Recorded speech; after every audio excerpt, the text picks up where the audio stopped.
Welcome back to another episode of Red Tinted Glasses. And after defeat in our cup final, second in quick succession, I guess, Calum, we're going to have to look back on what was a rather frustrating afternoon in Govan, I think it's fair to say. More on certain aspects later on.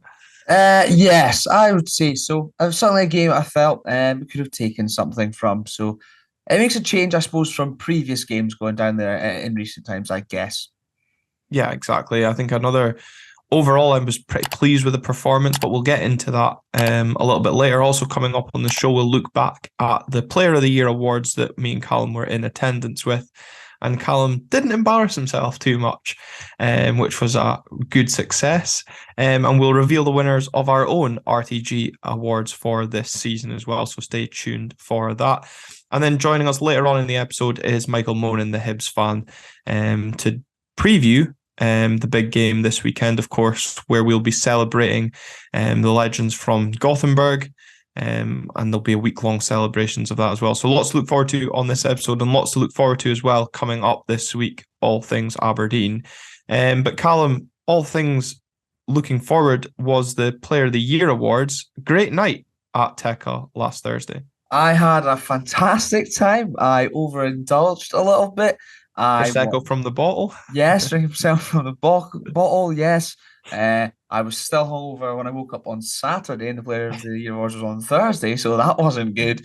But I had a fantastic time. Did you, Glen, anything notable happen? Yeah, it was a good night. It was good to have the podcast name up in lights on the big screens for the table, and good to meet lots of different people at the awards, and bump into someone that tunes into the show regularly that I didn't expect to, in the name of Luis Duke Lopez.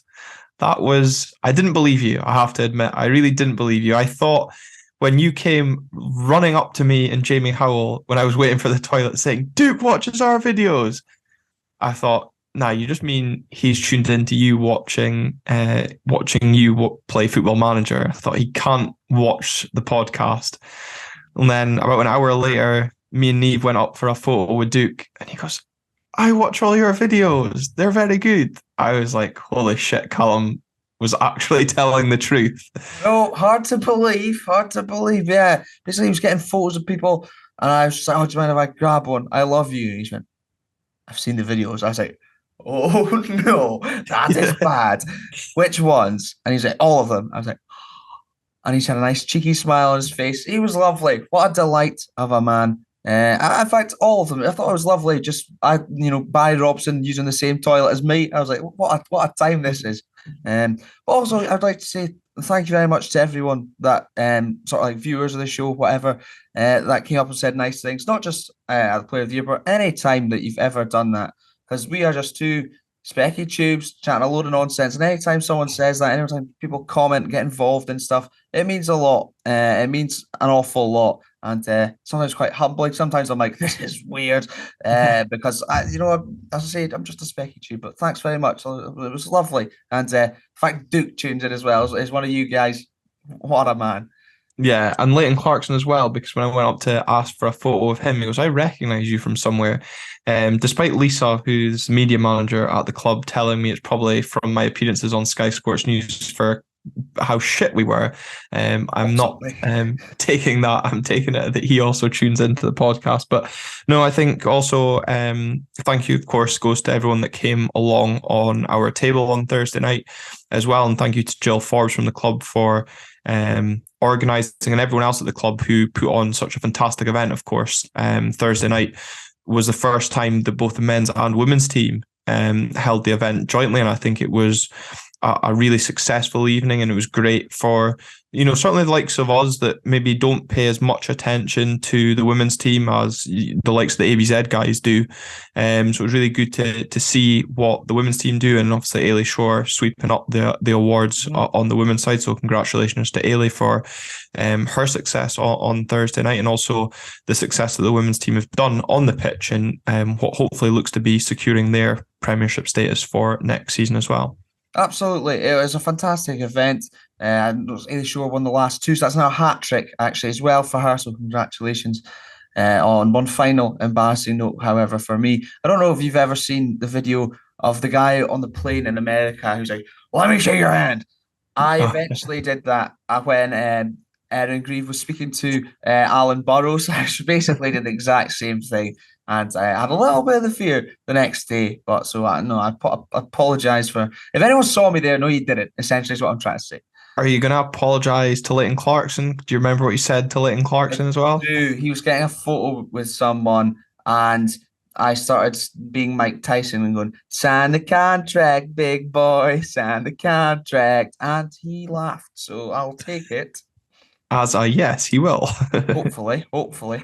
But from the men's side of things, Alfie Bavidge won the Development Player of the Year, and it was a clean sweep for Duke. Although I was admittedly, I mean, not overly surprised, but I did think Ramadani might have won Players Player. That was the one that I maybe was not so confident Duke would win, but I think Golden Player of the Year was a foregone conclusion for him. Absolutely, and he seemed to really grow into his time on stage as well, which I thoroughly enjoyed, but absolutely deserved. And Leighton Clarkson got Young Player of the Year as well, Yeah, if he I did, remember correctly. And I'm sure he said something like he'd like to be involved next season in Europe. I'm sure he said something like that. Yeah, I think if the opportunity arises, hopefully. And then I remember speaking to him and saying, "I hope you're back next season." And some guy went, "Well, it'll be better than Liverpool. You'll get more opportunity up here." And I think that's fair to say. But remember when Duke was on stage and he said, "Oh, just one more thing," and he started pulling up his sock. Honestly, I was in a frenzy thinking he was a way to whip out an Aberdeen contract and say, "Put it here, let me sign it." That's what I was Didn't think he was going to thinking. pull out Adidas. That's what I was thinking as well. And you know what? Get the bag, Duke. Fair enough. But also, yeah, no, I was thinking that. And a few people, I think, were mentioning potentially an Aberdeen tattoo. That would have gone probably down equally as well as a contract, if I'm honest.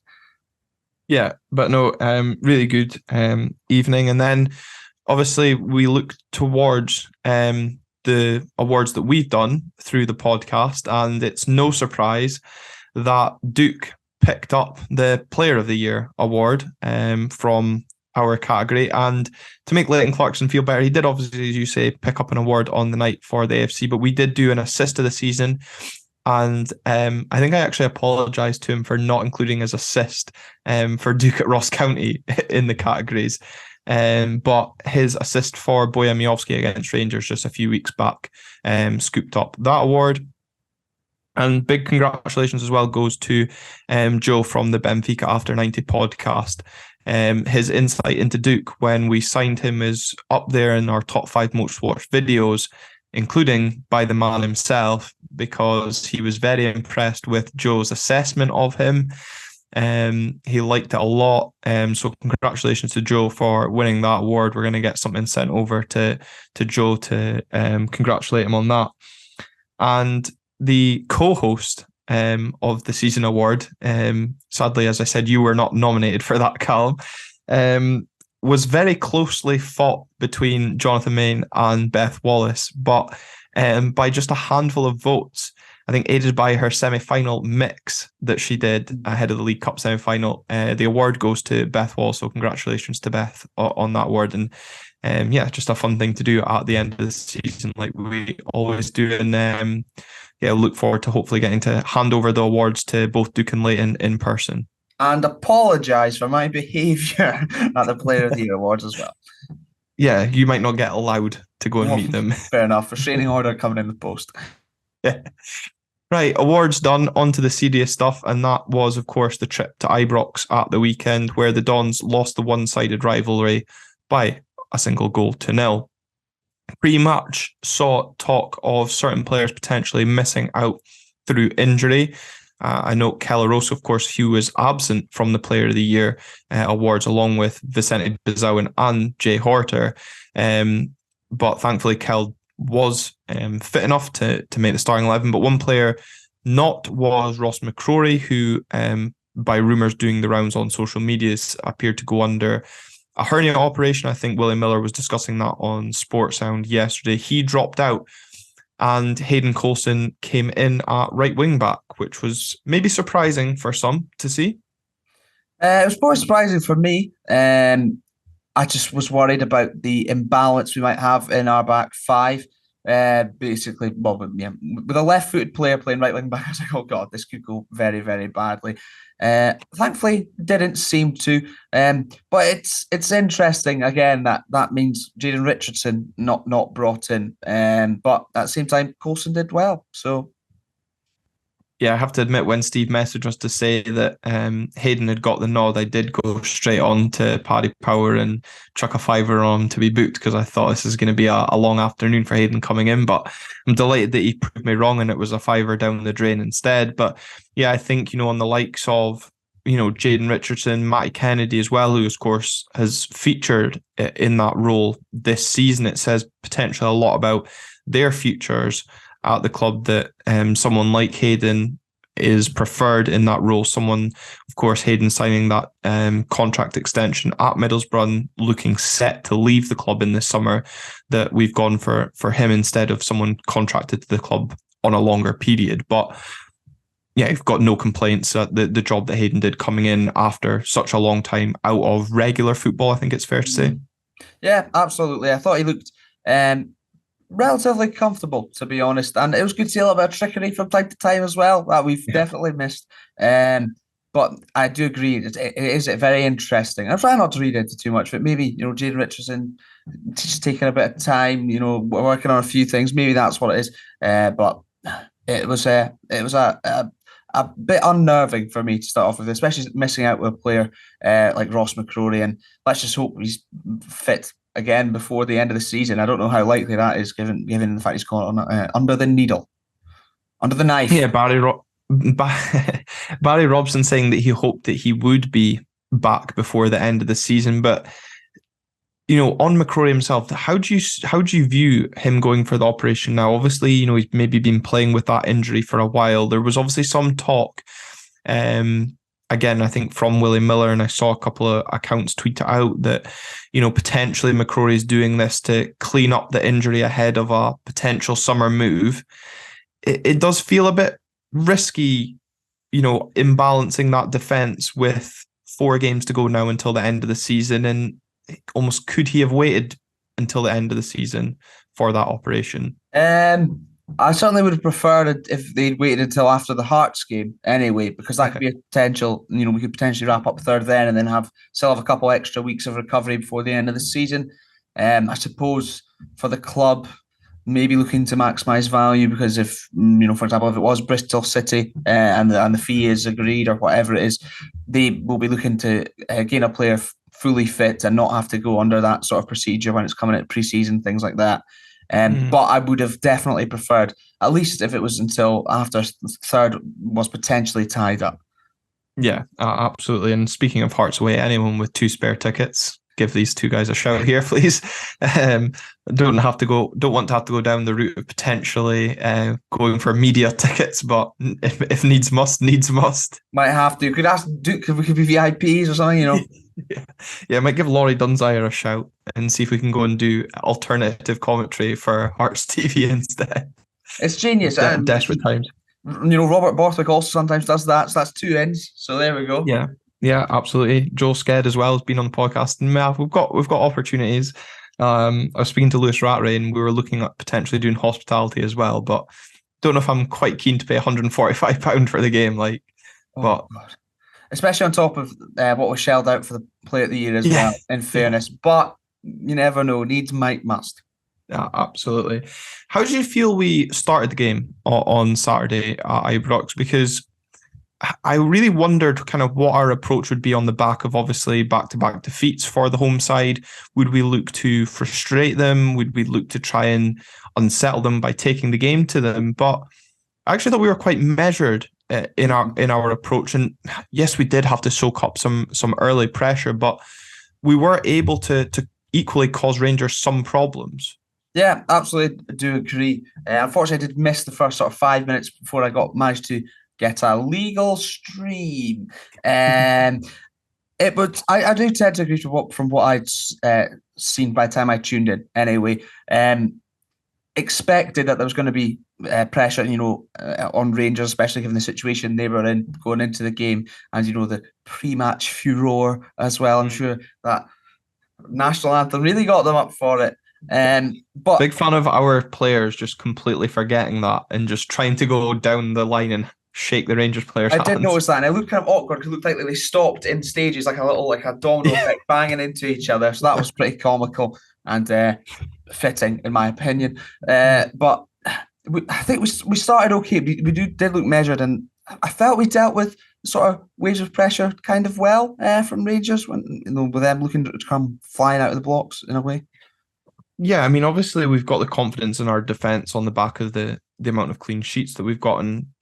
I don't personally count the goal we conceded on Saturday as conceding from open play. I don't think statistically it counts from open play because it came directly from the corner. But I'm sure folk will correct me if that's wrong. But I thought throughout, other than the way we conceded, we looked relatively comfortable. Yes, Calrose had to save us a couple of occasions, but I wasn't overly worried by what Rangers were offering, probably buoyed for what we saw at Pittodrie a few weeks ago. But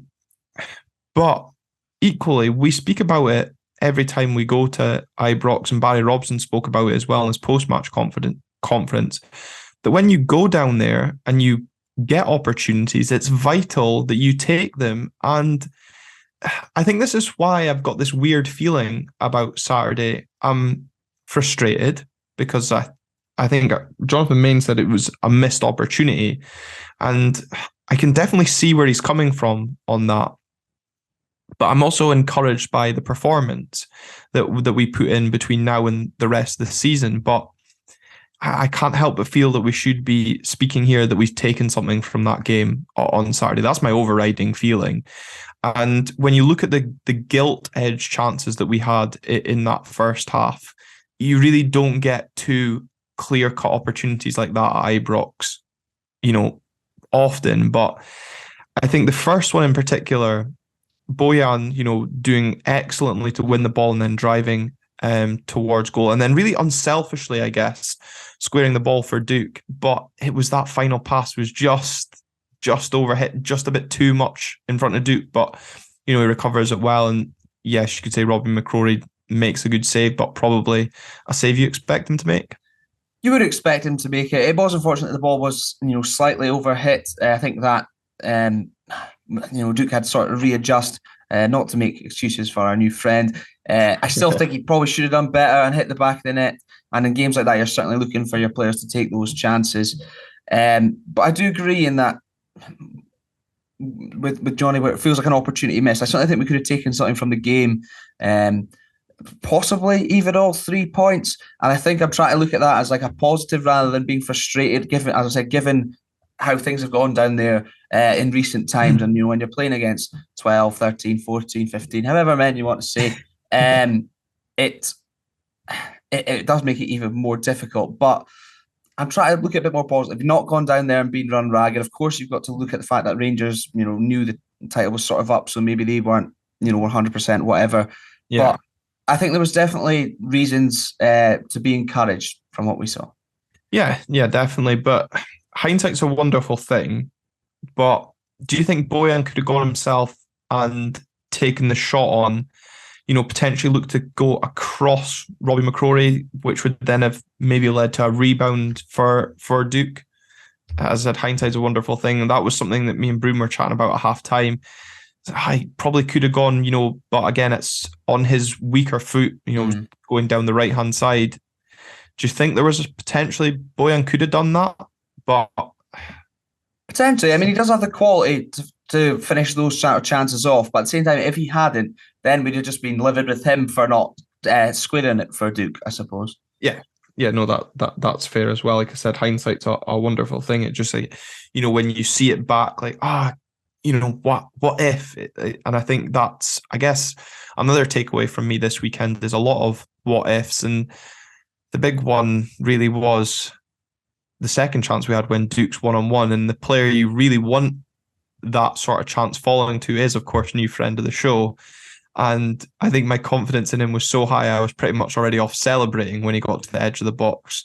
Even when the ball was in the air, I was fully expecting it to land just comfortably under the post. But pretty much like Bojan did against Motherwell at Pittodrie earlier on in the season, just mistimed the chip, and unfortunately for us, just went just over the bar instead of dipping under. Again, maybe caught in two minds about what to do, because Bruno argued that he could have probably taken it around the keeper and slotted it into an empty net if he wanted to. We're going to get a lot of mileage out of this new friend of the show, shit, aren't we? You better believe it. Yeah, so we apologise in advance for that, but I think that was definitely more sort of clear cut, if you like, of the chances. Given, you know, 3-on-goal 1-on-1, you'd probably hedge your bets on that one. I almost think like he didn't quite set himself. He still seemed to be going at sort of full tilt, taking on the chance, and that's probably why he overhit it.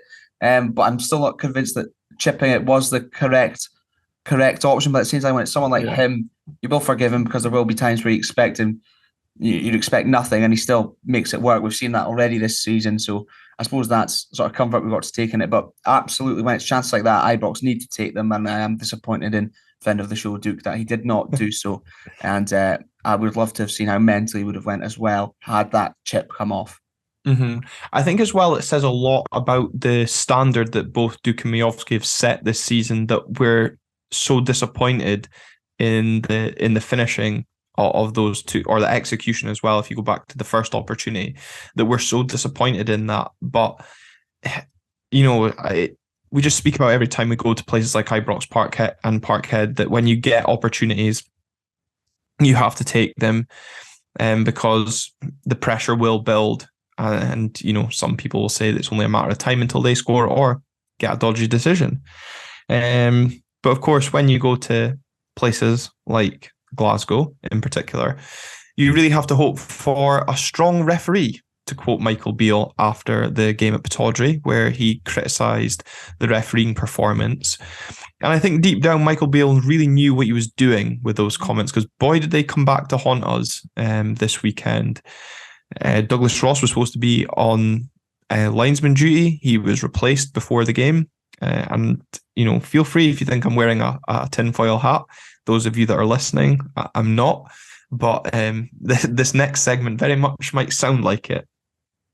Absolutely. Todd Cantwell in the first half inexplicably shoves Liam Scales to the ground. You know, obviously not liking a bit of physical contact. I'm not saying that is a red card offence. I know you might have a different view, but what was baffling was that both him and Leighton Clarkson are the only two players to receive a booking out of that incident. Leighton Clarkson and Angus MacDonald, I was really impressed with both of them, you know, coming in and standing up for their teammate. It was really something out of nothing, but just showing how I think rattled Rangers are at the moment, that Cantwell could get so wound up by something so stupid. Yeah, I don't really know what caused that reaction, because, you know, how dare someone in a red shirt stand in the way, or whatever it was, of someone in blue. I don't know why he got so angry, and it could have been costly. Had that been another team in the league, you might have seen the players see red. I mean, certainly in years gone by, it seemed to be, if you raise hands, you're definitely risking a red card. Not anymore, it would seem. Maybe we'll complain the game's gone soft. That's one thing that seems to have gone the opposite way, which is unusual. But I think he kept himself as a very lucky boy. But the problem, and not the problem, the thing is, Rangers fans all love that as well. That he's, especially since he's an all-known Celtic player as well. So maybe that's what's playing into his thinking. You know, get them on side. I don't know, but it was ridiculous, and I think he could have received a red card, possibly. I don't know. I don't know. It was stupid. It was very stupid, and I would have liked to see him get a red card personally. Yeah, I mean, obviously, we would have liked to see him get a red card for benefit us in the game, but it's not. I mean, what about obviously it's an Aberdeen podcast, but just for obviously context with what we're about to speak about next, have you seen the Alex Cochrane subsequent red card? What was your initial reaction to that challenge? Did you think it was a red card? No, I thought tangle of legs. I thought initially, and I was thinking yellow card, absolutely fine, free kick, dangerous position, whatever. The fact that they then decided to referee the game. I thought, and they give a red card when there is a recovering defender. Maeda didn't even have the ball under control properly. I think a red card was absolutely ludicrous. However, it did help our chances because Hearts had been looking very good up until that point. So I wasn't complaining about that particular thing, but the standard of refereeing and the inconsistencies we see, because I bet you can look back throughout the season and find 10 similar incidents where a red card's not been shown, and especially depending on who was involved. So not a red card for me, but delighted, and hopefully he'll be suspended for when we play them. That would be nice. Yeah, on first viewing, I thought, I hadn't seen that when he made the challenge and the yellow card came out, I thought, oh, he's lucky that's not a red, because my first reaction was Maeda was going to pick the ball up and be clean through. So I could have seen if Nick Walsh, I think, was the ref. If Nick Walsh had, sent him off straight away, I'd have been like, okay, I can see why that's a red card. But he issues a yellow card, and I was like, okay, well, I can see why that's also a yellow card. He's lucky that's not a red. I was never thinking then that will be upgraded to a red. Now, VAR can only get involved if it thinks that referee has made a clear and obvious error. So Willie Collum has decided that it was clear and obvious that should have been a red card, not a booking. Now, I don't agree that it was clear and obvious that was a red card, because as like we've said here, you believe yellow was fine. I thought a first red, but at least he did get some form of booking at the time.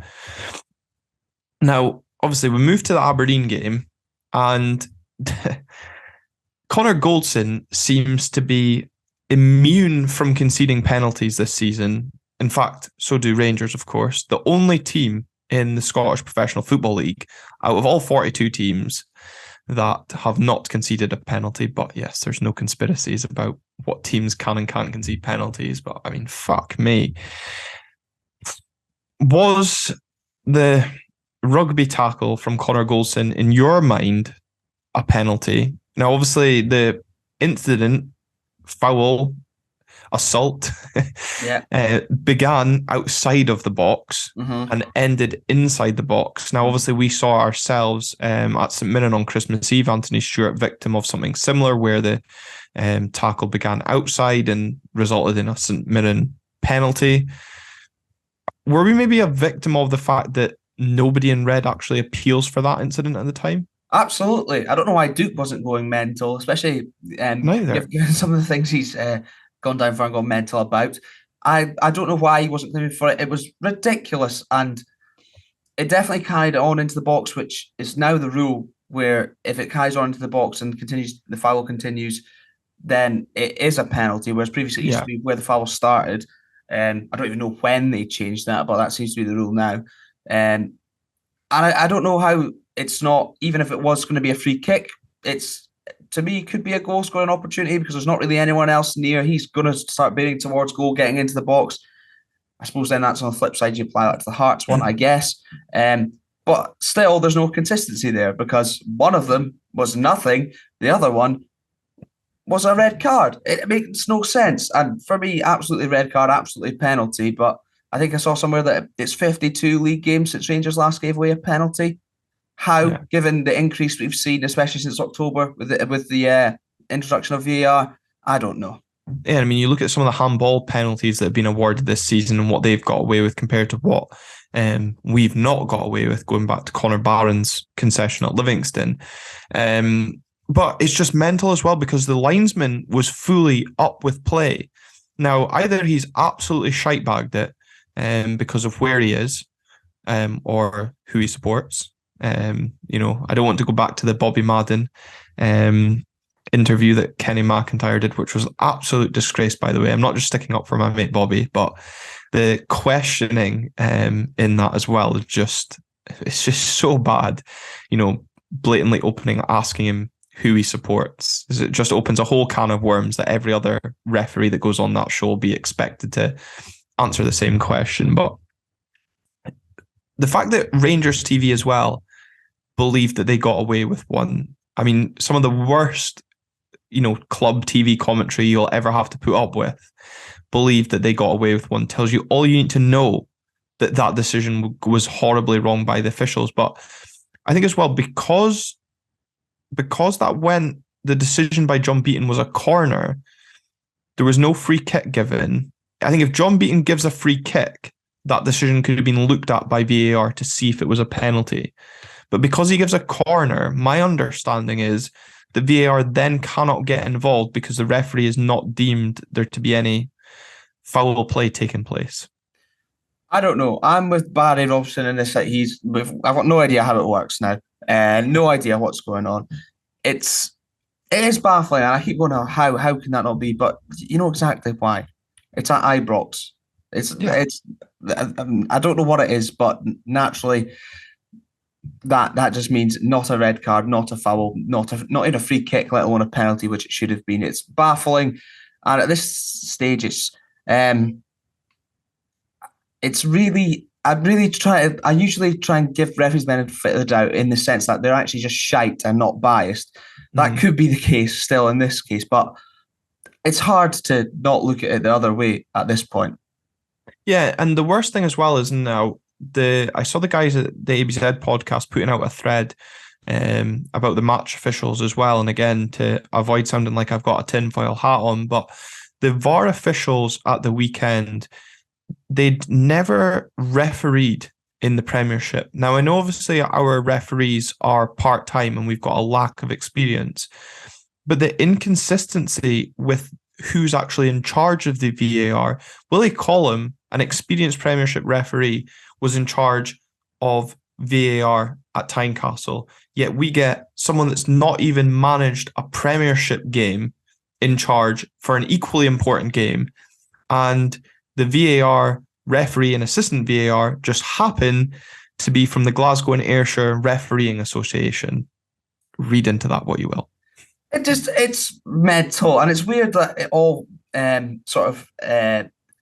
it's all based around there. Everything involved with the SFA, all of that seems to all be based around there. Bizarre. They're not called the Strathclyde Football Association for no reason, but it's just. I didn't even know that about. They'd never been involved they never refereed a Premiership game. So do they even know how it works properly? Do they? Well, I don't know. Yeah. I mean, that's the thing. We've got managers and Barry Robson, fans unsure how it works, when it should be implemented. And you've got probably someone in control of the whole system unsure. It's just an absolute shambles. I mean, who could ever foresee that introducing a system halfway through the season wouldn't have been an utter shit show in the first place? And who out of 10 Premiership teams could see this system benefiting two in particular? I wonder. An absolute disaster that is only going to get worse and is only going to continue benefiting teams. The sooner we get rid of it, the better. I'm sick of it. But then at the same time, Beaton didn't fucking give it anything in the first place, so would it really fix it? It's not even VAR that's the problem. It's the fucking idiots that are in charge of it. Well, I mean, and the thing is as well, is even if they became full-time, they would still be fucking idiots at the end of the day as well. Their incompetence and bias is not going to change just because they suddenly get a bit more money and can dedicate their time to that job. Yeah, it's just... I mean, it's been the same issue for years and years and years, back to when they had to get foreign officials in. And it's not any better now. Yeah, and I'm 30. I'm 31 in July, and I think in my lifetime we haven't been awarded a penalty at Ibrox. Well, there you go. I mean, that tells you all you need to know. Do we need to add anything further? No, because we can't say your lifetime because you're of it. We concede from a corner, despite Johnny Hayes' best efforts to help what was a rather toothless Rangers attack by slicing one onto his bar and then one just past the post. I'm sure it was Johnny Hayes that did that in the second half. So for how resolutely we defended and rode our luck at times in that second half, it was extremely disappointing to concede from a set piece. Todd Cantwell unmarked, and it had to be him after the stick you were giving him after the game at Pittodrie. I was just like, really had to be him, didn't it? Hey, good finish, begrudgingly, but from an Aberdeen point of view, hugely disappointed to concede from a set piece, I think. Absolutely, especially given the sort of high standards we've set ourselves recently. But yeah, I suppose take nothing away from the finish. It was good. Unfortunately, I say typical that after I was signing off his hearing his TikToks that that had to be him. But thankfully in the end, given the result of Tynecastle, we didn't lose and or sort of lose any ground on the third place or whatever, however you want to say it. Yeah, but again, given then that the way that Rangers played throughout that game and the way that Hearts played before they went down to 10 men, does it not give some concern that Hearts could still potentially pick up points against their big brothers towards the end of the season? I mean, it would be typical after years of lying down to them. Now that Hearts need a favour, and we wouldn't be surprised, would you? No, you really wouldn't. And I think that's why this weekend takes on a huge importance. Because if we can, maintain that 5-point gap, Hearts needs 6 points in 3 games. So that game at Tynecastle becomes even more big than it already is. But a few final things to discuss from the weekend's game as well was, of course, our final third. Yes, we've mentioned the big 2 chances in the first half, but it felt on Saturday that maybe some of the decision making wasn't quite up to the standard that we have come to know under Barry Robson so far. There was one attack in particular that stood out for me in the second half when we were 1-0 down, and Johnny Hayes picked up the ball in the middle of the pitch and drove forward. I'm sure he had Leighton Clarkson and or Hayden Coulson to his right in acres of space with one man to beat. But he turned left and passed it to, I can't remember who, Ramadani, I think, who had 3 Rangers players and 1 Aberdeen player in support. And I was just so frustrated. It was just like we almost had a bit of brain fog this weekend with some of our decision making, a bit like you on Friday and Saturday. Yeah, absolutely. And maybe they lied to us and they were on the beers. You never know. You never know. Or the bottles of Prosecco, as I was. I do agree, though. It was, in the final third, it maybe wasn't up to the standard we'd expect. Again, I'll just say at least we didn't, give up any points to Hearts or whatever. But frustrating, and you like to think they would then learn from that going into the Hibs game, where there'll be a fantastic crowd in fine voice, I'm sure, and in a fine mood on hopefully what now will be a sunny Saturday, given the weather's sort of clearing up now at time of recording on Monday evening at the end of the fucking long weekend after it had been terrible the whole time. Not that annoyed, but they'll learn from it, and it's still a very young squad for the most part, inexperienced in terms of playing in occasions like that, I guess you could say as well. Even with likes of like Angus MacDonald, who has played a lot of games, but how many will have been in that sort of situation, or the cauldron, as Barry Robson called it prior to kick-off? Yeah, and I think, I saw someone tweet that, towards full time, all look, now that Barry Robson's the manager, 1 defeat, our first defeat in however long it's been, that fans are starting to turn again. And I don't think it is that. I think that's harsh, because I don't think anyone was turning, so to speak, after the weekend. I think it's just a sign of how much we've improved and how much of potentially a missed opportunity the game was, and how well we'd played to take nothing from it. I think that was the overriding, for me anyway, frustration and emotion that I was having. I wasn't, certainly having a go at players, management. It was just general frustration that we'd been beaten by one moment of really kind of switching off, as I said, from that corner. Yeah, I think that's fair. And that's actually probably credit to the work Robson, Agnew, the players have done since those two have come in. Really, when you think about it, the run we've been on is incredible. We've just gone to Ibrox. We've narrowly lost 1-0 in a game we could have got a point or 3 from. I think the fact we're frustrated in that situation, it can only be a good thing in a way. Mm-hmm. Yeah, and again, similarly, people saying all fans are turning on youngsters. Again, I agree with it. No, not me. Ryan Duncan's performance was, again, for me, frustrating, but I think, again, it goes down to the standards that have been set from the players that when maybe a player looks a bit lost out there, it becomes quite easy to identify. And it just so happens to be, in my opinion, on this occasion, Ryan Duncan. I don't know whether the role he's currently playing in suits him because, Shayden Morris returned from the dead to come on and make a 10-minute cameo. And in my opinion, seemed to offer more than Ryan Duncan did. Whether I feel he offered more because he actually created a chance and had a shot on goal, that could be the reason. But yeah, I just don't know if Ryan's struggling to impose himself in games like this. That's my opinion anyway, and you seem to differ on that opinion. I think struggling to impose himself in games like this is an absolute fair assessment. However, I'm just very conscious of the fact he's a 19-year-old lad who's been a winger his whole career. Now he's been asked to play centrally in a three. By no means do I think he was absolutely excellent, whatever. But I just think I'm trying to be more understanding of that kind of thing. And as I've said about even Angus MacDonald, he'll only grow from that sort of experience.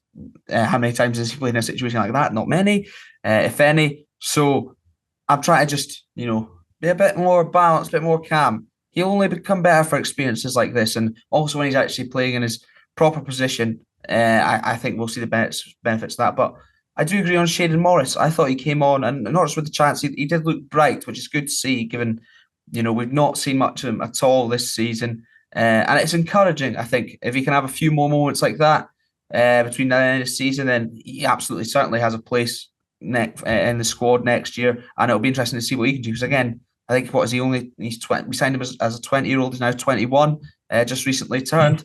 So a lot of time and space to grow. So it was encouraging the fact he came on, he's back fit, and we'll probably see him more involved and another option off the bench between now and the end of the season, which I think we probably missed as well.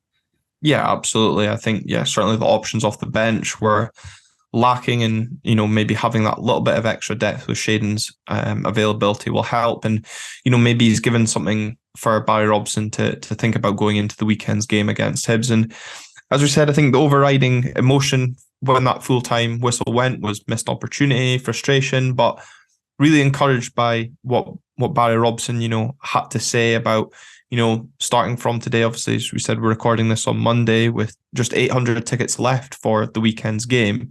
We get back out, have our heads held high, chest out, and we go again on Monday in training and work towards what is a huge game this weekend. And if that's the sounds coming out from the manager's room, then I think us as fans should almost take that as a rallying call. And right, the game's done. We've not lost any ground. Hearts haven't gained on us. We're still in control. Third still in our hands. Let's get to Pittodrie at the weekend. Let's pack it out. Let's make the noise and get behind them fully. And let's see what we can do this weekend. I agree. And actually, without going full happy clapper, if you'd like to use that term, we've actually got closer to Hearts in terms of goal difference this weekend. So every cloud. But I do agree. First of all, I think it's fantastic. People putting hands in their pockets in what's a tough time for everybody, heading towards a sellout. To have 800 tickets left at the start of the week is absolutely brilliant. Hopefully the Y will get sold if the weather stays a bit nicer. That would be fantastic as well. And I'm sure Pittodrie will be right behind Robson and the boys, and hopefully be able to cheer them on to a result. Because you look at the Rangers game, for example, when the crowd's in the mood, they're up for the battle. You can definitely tell that feeds into the players as well and gives them that extra lift. So more of the same.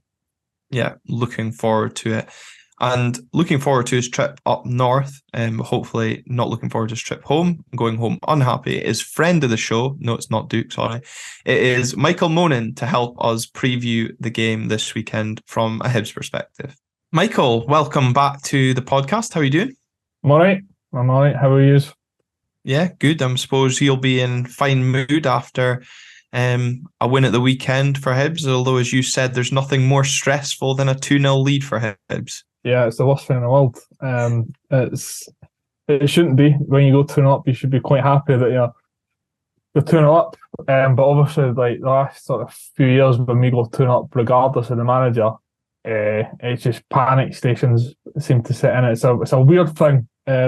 I'd stress it upon it. I'd stress that no other team probably goes through that. You might go through it maybe once or twice, but every time we go 2-0 up, especially at home, it's just like we might not actually win this. Well, Calum, hopefully this weekend we're not worrying about Hibs being 2-0 up. This, of course, is a huge game falling on the weekend of the 40th anniversary since Aberdeen won the European Cup Winners' Cup in Gothenburg. And at half-time, those Gothenburg greats will be honoured. And of course, there is that display pre-match as well. So the game's heading for a sellout, as we discussed on the first part of the show. But with Hibs winning at the weekend, they currently sit 6 points behind us. We spoke in the last part about the crowd getting behind the team. I'm sure Hibs fans will be travelling up in good numbers as well. But from our point of view, this is a huge game because we've put a lot of emphasis on the importance of winning our home games in the post-split fixtures. Yeah, absolutely. I think winning those 2 home games would make it very difficult for Hearts to overturn the points gap, even though we do have to go to Tynecastle. In fact, if we win this and then win at Tynecastle, then that's it done. That's it settled. It'd be nice to do that before the game against St Mirren. We don't have to worry about it all that much. But it's important, and thankfully there'll be a very good crowd. Obviously, we've got very good form at Pittodrie in recent times as well. And it'd be nice to give Hibs a little scudding after what they did to us down there as well. That would be excellent. Yeah. Do you think that result will play any bearing this weekend, Calum? Revenge type thing on our minds? Certainly maybe from a fan's point of view. From the fans' point of view, possibly, yeah, because I would love nothing more than to replicate that, knowing Michael had made the journey up as well. But certainly the message from Barry Robson, you'd assume, was, it's one game at a time. Look at it individually, and that won't be in the minds. But it would be hard as a player to not think about that, you'd think. Yeah, absolutely. And nothing better than Michael leaving Pittodrie early once again, if we do win the game comfortably. But Michael, from a Hibs point of view, you did the business this weekend, as we said, beating St Mirren 2-1 to just move a point behind Hearts, who currently occupy 4th place. With a win this weekend, though, it really blows the race for third wide open. So from a Hibs point of view, what's the confidence levels like coming into this weekend? I think that we've done well on Saturday there, but we've been a wee bit patchy. Would be the best way to say, but I actually think of our remaining games, Saturday's like the biggest game, and I'm not trying to be like a football cliche like the next game's the biggest game and all that. Like, this is actually probably the biggest game we've got. Obviously the Hearts game at the end of the season, if that turns out to be like a final-ish winner takes 4th or whatever kind of situation, then obviously that'll take care of itself. I think Celtic and Rangers take care of itself. So I think the game on Saturday, if we can win it, especially depending on how Hearts get on, then would be 4 points behind you if we beat you on Saturday. Is that right? With it would be 3. 3 points behind you, 3 games to go. You've got Celtic Park, Tynecastle, which you've never won at, and St Mirren at home. Is that right? Yeah. Mm-hmm. Yeah. So you never know, but I think we need to actually just try and win, because we never seem to win at Pittodrie, which is very annoying. Yeah. So try and win is what Hibs need to do. So, Michael, how do you feel then Hibs approach this game this weekend? Will that be the case of obviously trying to win, but is that from the outset, or look to frustrate, as we said, is looking set to be a sellout home crowd? So do you think Hibs come up here and look to frustrate? Is that in Lee Johnson's mind? I don't think we care about Aberdeen if they're selling it, to be honest. I don't think that matters. I think Aberdeen are selling it for their own reasons. Obviously playing quite well. Got your own celebration and all that for 40 years ago, which you don't seem to stop talking about. But listen, we've got our own things to be getting on with.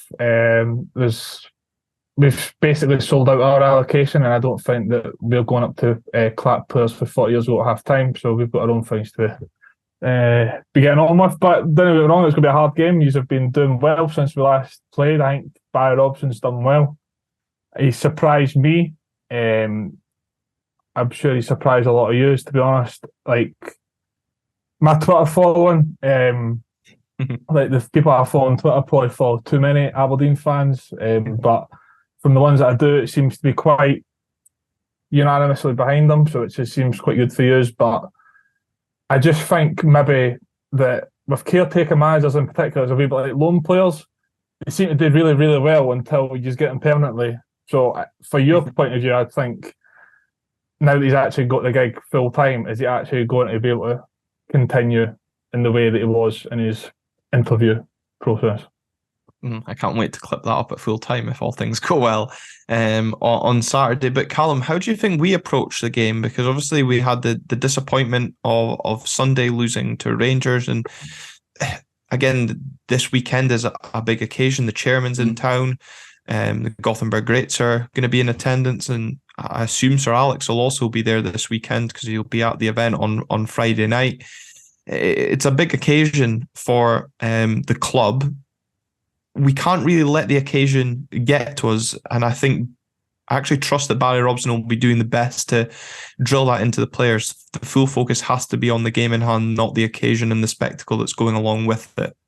I think so too, but they will also be wary that it's a full house, and if we start off terribly, concede early, for example, then things could potentially turn, and that's not a type of pressure that even now I would trust us our players with, just based off sort of earlier in the season. I think they will look to hopefully control things and use the crowd to their benefit in that sense. Of course, they'll try and play the game, not the occasion, but they've got to use it to their advantage. And if we come out flying out the traps to begin with, we're looking good, and maybe perhaps early chance, not even an early goal, but early chances.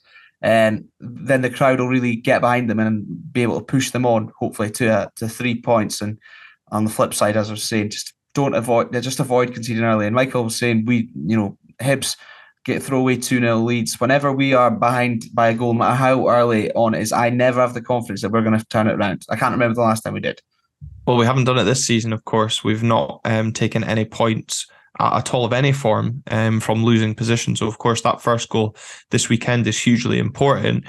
And I guess, Michael, Hibs will be looking to the likes of both Ellie Youan and Kevin Nisbet to get that early goal from a Hibs perspective. The emergence of Ellie Youan in particular has been maybe a surprise to the likes of us up here in the north. Has it been a surprise to Hibs fans as well, how much Ellie Youan's taken the goal-scoring responsibilities by the scruff of the neck down at Easter Road?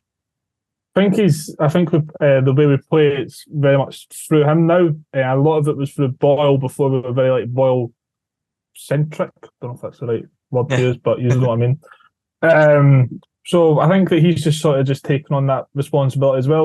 Aidan McGeady was good for it as well. Obviously, he got injured, so he's not doing that. But I think that just the way we play is very much centred around him, and we missed him. He missed a game. I'm trying to think who it was against. He missed a game. Motherwell at home, I think. I think we got beat. Yeah, anyway, it doesn't matter. All right, so we missed him, and you could tell he wasn't playing, which was like a lot of. And going into that game, a lot of people were sort of like on the fence about him, and then after seeing that game, we were like, actually does something we can actually do with him. But yeah, he'll be a hassle, I should hope, on Saturday. But I seem to come into these games quite a lot saying that when we go up to Pittodrie, because they used to say about like Martin Boyle and that, and then I don't know, it's just something about the water or something up there. I don't know, they just seem to freeze a wee bit. So that cold northeast breeze. Hopefully the taps aren't locking on Saturday and be fine. I noticed at the weekend Hibs lined up with 5 in midfield, with Youan and Cadden on the wing, looking to get up and support Nisbet. Do you think Lee Johnson will line the team up in similar with 5 in midfield, kind of crowd that Aberdeen midfield? Or do you think he'll have a change of formation with being away from home this weekend? Well, it was a team that played at St Johnstone that we played on Saturday. So I think that unless there's a reason to change it, I don't think he'll change it. I don't think we've got anybody suspended, so I don't think that's a worry. Because your appeals get overturned. They're not deemed frivolous, of course. listen, every case is taken on its individual merit, as you know, Glenn. Just because yours was rejected doesn't mean ours should be. Ours wasn't even a foul, never mind a red card. But listen, that's not for me. I'm not in that discussion. It doesn't matter. And what about options off the bench for Hibs this weekend? Because Calum, we've spoken about our options off the bench. Marley Watkins seems to be the go-to player for us. Obviously, we saw Shaden Morris get minutes. Could this game, Calum, be really influenced by the squad depth of both teams? Potentially. I mean, we've also had Connor Barron featuring as well, which is a bonus, regardless of perhaps some of his early performances or what you may think of that. The fact he's fit and an option is certainly a bonus. Still something I think we maybe lack some serious options from the bench, but I'd say Marley Watkins a go-to guy. It'll be interesting. Does like a goal against Hibs as well, Marley Watkins. He does, so hopefully he can carry that on. However, hopefully we won't rely on it. Hopefully it's Marley adding the 6th this time at Pittodrie. That would be ideal. But it's an interesting one. It'll be interesting to see if Harry McCurdy gets off the bench for Hibs. He might have splinters on his arse by now. And he's not helping his cause on social media either. He posted a photo recently, if you don't know, on his Instagram story of a bench, and it was like Chelsea, his missus, golf, Hibs was the order or something like that. That go down well with the Hibs support, Michael? Or people overreact. People overreact. He's a character, but they're needed. I wouldn't be worried about things like that. The thing about him is when he was at Swindon, he was mental.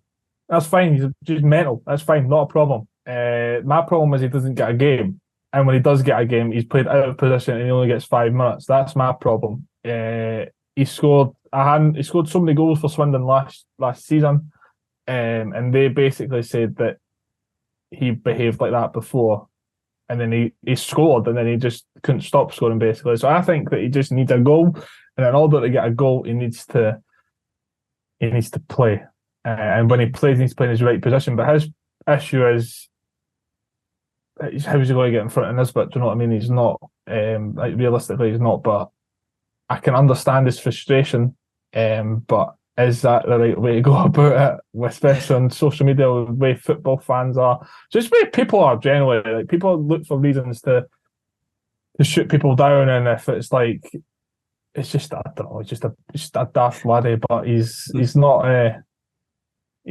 burnt any bridges with me thus far.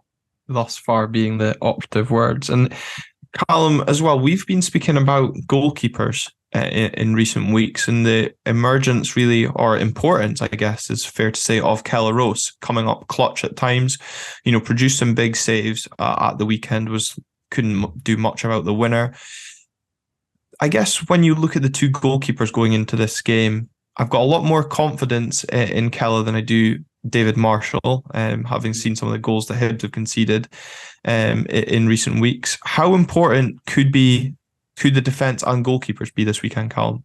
Massive. I mean, obviously, we've seen the turnaround since sort of January in our defence, and Kelro seems to be oozing confidence and class right now as well, probably due to the fact he does have a more solid defence in there, and he's not having to bail us out all the time.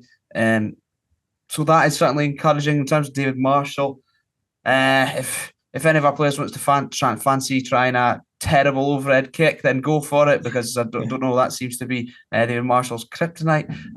I don't know what the hell that was all about, but he needs. He looks like, it's sad to say this given his heroics for Scotland, but he looks like a guy on the way out at times. Yeah, he really does, and it's, as you said, from his heroics in Belgrade, it's almost sad to see, but it's because happening at Hibs, it's kind of funny. But Michael, is the defence a bit of a concern? Obviously, one clean sheet in the last 5, and Marshall gifting goals to the opposition as well.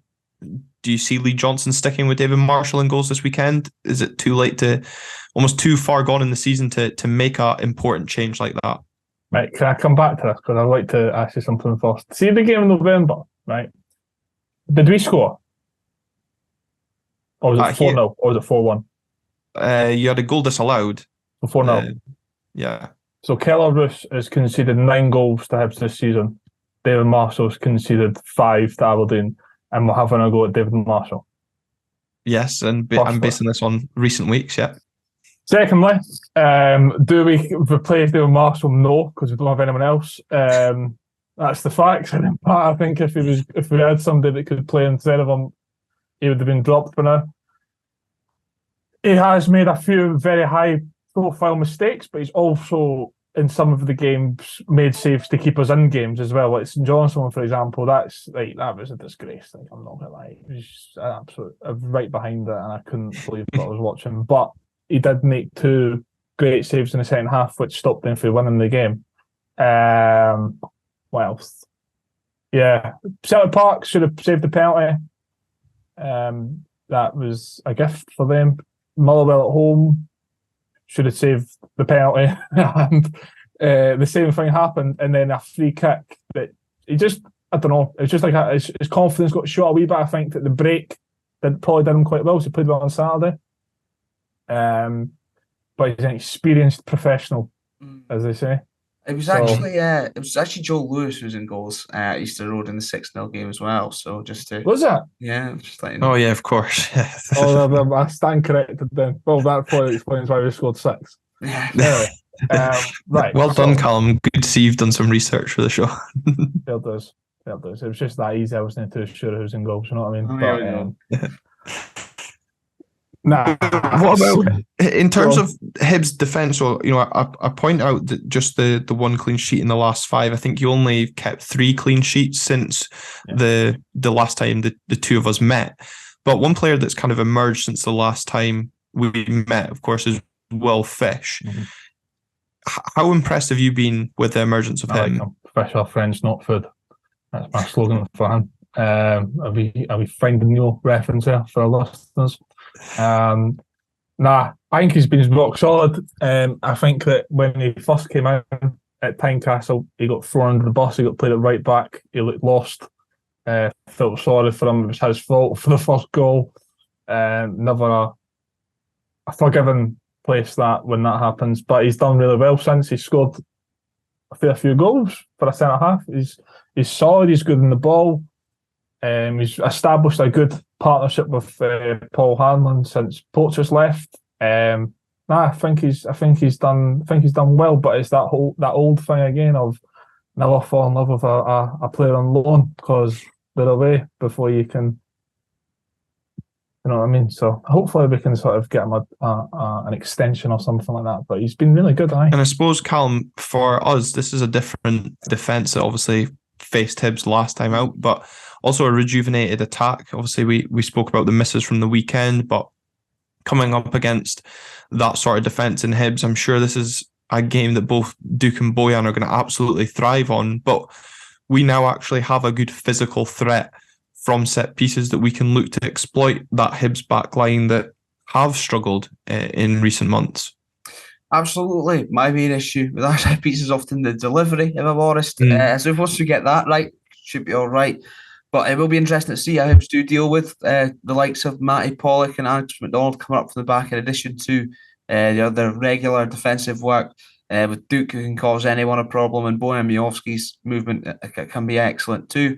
And I suppose if you add then Shayden Morris back fit, his pace and potential explosiveness, I suppose, as well, say with 20 minutes to go, 10 minutes to go against perhaps a tiring Paul Hanlon could be excellent. And of course, Alfie Bavidge, that's been getting minutes recently as well. It'll be, I guess, depending how the game goes this weekend, interesting to see if he gets more game time this weekend to exploit that Hibs defence if the game so favours. But if needed, as we've discussed, we've got the option of Marley Watkins to be a bit more of a battering ram if things aren't working for Bojan in terms of that physical battle. But on top of McDonald and Pollock, we've also got Liam Scales up there. And the thing is, when those players are getting marked, we've seen Duke's got the ability in the air as well, and he almost gets forgotten about. And we saw what Ramadani can do against Hibs last time out at Pittodrie, and he's always lurking on the edge of the box to, send a pile driver into the back of the net. It's not happened as much as we'd like, but it'd be nice for him to repeat the feat from last time this weekend. Absolutely. It'll certainly be a very, very interesting one. It'll be interesting to see how we deal with the pressure of being the team in third, looking to hold on to that spot and ideally capitalise on Hearts dropping points in Paisley. But I don't know how that's going to I think it'll be interesting as well this weekend, as you allude to there, the pressure of being the team in third and almost having that expectancy on our shoulders to win the game, just purely based on home form and the occasion as well, which may, I guess, away favour Hibs, that there's no pressure or expectation on their shoulders. I don't know if that's something you agree with, Michael, that there isn't any pressure or expectation, maybe a wider sense, maybe as an expectation from Hibs fans. There's always pressure at Hibernian Football Club. Notably from me. Notably from me. Nah. Listen, I know you have got third place at the moment. You are doing well, home form, strong at home. Obviously, you are expected to sort of beat us, considering that, and considering, as I've said before, just whoever's at home wins this game. But I don't know. I just think that with what I said earlier about the occasion, every time that these occasions happen, and there's a big event for a club and you sell it out and all that, it never goes to plan, eh? It just doesn't. Yeah. I hope that continues for Saturday. Yeah, you just need to look at, of course, St Mirren when they sold out against Kilmarnock to get into the top 6 and they stumbled over the line. It's like, I don't know how you'll cope with that. I hope that we sort of help put pressure on that, to be honest, because your players are got to be like, I think a wee bit nervous, probably. That's because of the sense of they're sort of like, I don't know, because they were so far behind and they were so bad early in the season, they were terrible, and then you've just turned a corner and just been regalvanised, and it's like, now that you're actually in. It's easier to chase something than to be in control of it, if you know what I mean. So now you're actually in control, and the added pressure of the Gothenburg situation, and the fact that if we come up and get a result, suddenly you're looking over your shoulder again. Whereas I think if you win, you have basically cemented third. So it's a big thing for those connected with Aberdeen Football Club.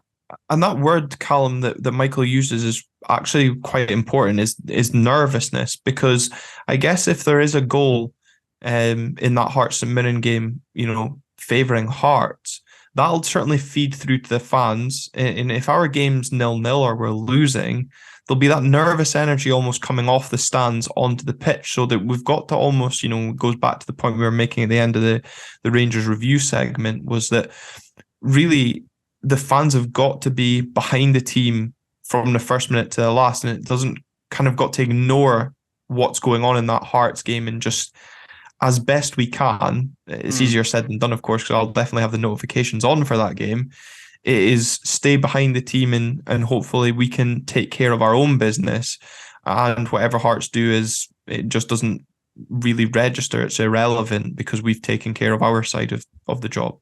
I think that's exactly what Robson will be drumming at the players as well. Focus on ourselves, never mind what's going on elsewhere. The fans can do that. I, however, won't be able to, because I never get fucking signal at Pittodrie anyway. So, they can count on me in that case.